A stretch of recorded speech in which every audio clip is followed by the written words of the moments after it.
नमस्कार, श्री स्वामी समर्थ. मी राखी माझ्या चॅनलमध्ये आपले स्वागत आहे. चला तर आज बनवणार आहे मी सँडविच. त्यासाठी घेतलेला आहे इथं ब्रेड, काकडी, कांदा, टमाटर, पनीर आणि चीज. हे ऑरेगॅनो घेतलेला आहे, परत चिली फ्लेक्स, परत चटणी घेतलेली आहे हिरवी, मेयोनीज घेतलेला आहे. ते सगळं आता हे पनीर जे आहे ना ते खिसून घेतलेलं आहे मी.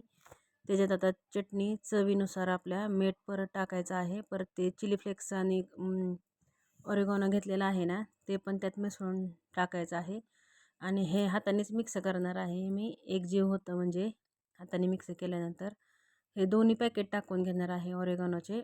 आणि तुम्ही चवीनुसार तुम्हाला जसं तिखट पाहिजे तसं तुम्ही तिखट अंदाजाने टाकू शकता. आता हे पूर्ण मी मिक्स करून घेते. इथं मी ब्रेड घेतलेला आहे. त्याला नंतरनं मी ती ग्रीन चटणी जी आणलेली होती ती आणि मेयोनीज हे लावून घेणार आहे. तुम्हाला जसं पाहिजे तसं तुम्ही कमी जास्त लावू शकता. आणि नंतरनं त्याच्यावरनं आपण जे पनीरचं सारण केलेलं आहे ना ते पण त्याच्यावरती टाकून घेणार आहे मी.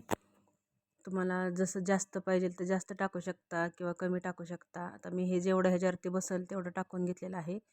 आणि ह्याच्यावरती नंतर परत एक दुसरी ब्रेडची स्लाईस मी टाकून घेणार आहे. आणि म्हणजे ट्रिपल ब्रेडचा हे सँडविच करून घेणार आहे. त्याच्यावरती काकडी, टमाटर, कांदा हे टाकून घेणार आहे. परत चीज टाकून घेणार आहे. चिली फ्लेक्स वरून टाकून घेणार आहे. तुम्हाला जर पाहिजे असेल तर टाका, नसेल तर नका टाकू. चीज जे खिसून घेतलं होतं मी ते पण टाकून घेते आणि थोडंसं चिली फ्लेक्स पण टाकून घेते. आणि जे आपलं टोस्टर आहे ना ते मी गरम करायला ठेवलं होतं. त्याच्यात नंतरनं हे मी लावून दिलं. ते दोन्ही साईडनी भाजून घ्यायचं चांगलं. आणि हे बघा आपलं झालेलं आहे रेडी. खूप सोपं आणि इझी. तुम्हाला पनीर जर वापरायचं नसेल तर ते पण तुम्ही वापरलं नाही तरी चालेल, पण त्यांनी खूप छान टेस्ट येते. आणि ऑरेगॅनोची पण टेस्ट छानच आहे.